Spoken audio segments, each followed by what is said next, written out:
Ouais, nanga expliquer ba mélomane ba fan o balingara Yannick Dindo Yogo. Donc Yannick Dindo Yogo boluka été, boluka ngati, do boluka ngati. Donc parce que na wenge musique à maison mère baluka mutute, je salue le big boss, le roi de la forêt, Igwe de la forêt. Motema maman CDJ, maman pata maman pasteur fona on l'appelle net, maman na exaucé Gladi, na pesi mbote, là on repose le cœur d'un grand homme, Weranson, Igwe de la forêt, le big boss, muta coordonnera maka, muta fulara talarate pour comprendre la formidable, bon que formidable et formidable, pour formidable bon yo ka ba voix oh non bo yo kati. Donc la voix oh yo bateau bana wenge bano balingara bonne musique, il y a le roi de la forêt boyoka ba voix oyo nanu boyoka te na kati album formidable pour artiste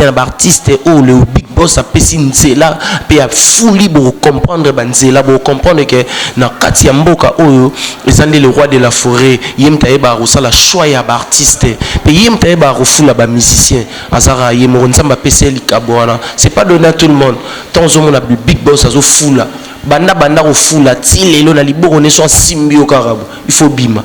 ato longwa na yo ba otanga kombo na yo po oleka na wenge. Donc le big boss, le roi de la forêt, Yannick Dindo dans un mouvement pour comprendre na pesi le chef dans la Sebondo Seko ya machine Kukungwendo Wazabanga Seko chef Papi Kakol ya machine chef d'orchestre na pesi mbote motema maman Linde énergie maman na Mervedi maman na Chilo maman ya Bane Belé maman na Meshak na pesi mbote parce que yebi là où repose le un grand cœur, il y a toujours une grande dame. Donc maman Linde énergie na pesi mbote na pesi ba chef tout, il y a mouvement pe chef de discipline Igo Santé na pesi mbote chef nabiso chef de répétition Makaba Bikoril na pesi mbote na pesi ba collègue tout ba doyen tout onga na kutaki baza ba doyen na pesi bango mbote. Donc na pesi mbote Yannick Dindo on ensemble na katsa wenge ba mbinga kitoko ba frère na ngai ba mbinga kitoko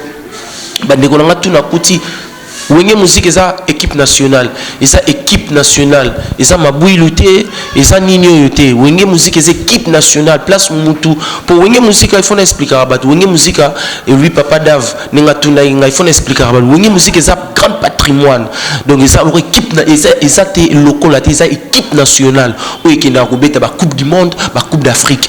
So yena wenge musique à maison mère oye bana pe wenge musique à maison mère né na yebou nous sous formation et pas le roi de la forêt ou sa formation oyo formation et ça là que so aussi formation nous y mayele malamoko et pas le roi de la forêt so fana le roi de la forêt et alors que so soit mayele mon bazo peso oneti ne ba pesa rabat na télépathie parce que hier aza muto a pesa autorité morale soit pesu pena aussi autorité morale, leçon morale naé, le faux arca édifié. Donc chez le big boss, le roi de la forêt, c'est nulle part ailleurs. Les arca pas Yangiama, Yann Noël, Motema, maman CDJ, maman Pata, maman pasteur, maman exaucé, petit frère, il y a frère Patrice, na PC Mbotepe, Yebi. Donc Banakin, Banapoto, Kalamingité, Kermès Poto na Poto. Serna Claudine Kino na pesi mbote place Azali Kalamingité Kermès Poto na Poto bon comprendre parce que la Kermès c'est ça les maranango mais la samba pla Kermès Poto na Poto oui lira ba Kermès tout na pesi Serna Daron mbote na profiter na pesi pe mbote na pesi Christian Mpoisa mbote na Paris place Azali wana ami ya Serna Daron na pesi mbote na pesi fe na Janice Tantsunga Mputu banga Michuri de Switzerland na pesi mbote sans oublier venant Freddy Ngoma le mystérieux Freddy Ngoma le mystérieux le mystérieux qui simbi venant la pesi mbote Freddy Ngoma place Azali biso na wenge musique à maison mais on a trop travail biso trop parler té pe biso to les gars té poto to lo ba mamba bato pour Yannick Dindo à l'équipe na eka pona lo ba mamba le roi de la forêt ya wenge musique à maison mère na sana té pona lo ba de gauche à droite so nani nan biso fufula ka bato té to ya raté poto banda bato biso ba bando finga neti le roi de la forêt tal ne ba finga rai mais tikala ka le roi de la forêt pe ko tikala ka le roi de la forêt on comprend mai go ningana. Mais le roi de la forêt, Zaka, le roi de la forêt, Mokonzi, Yabanyama, tout,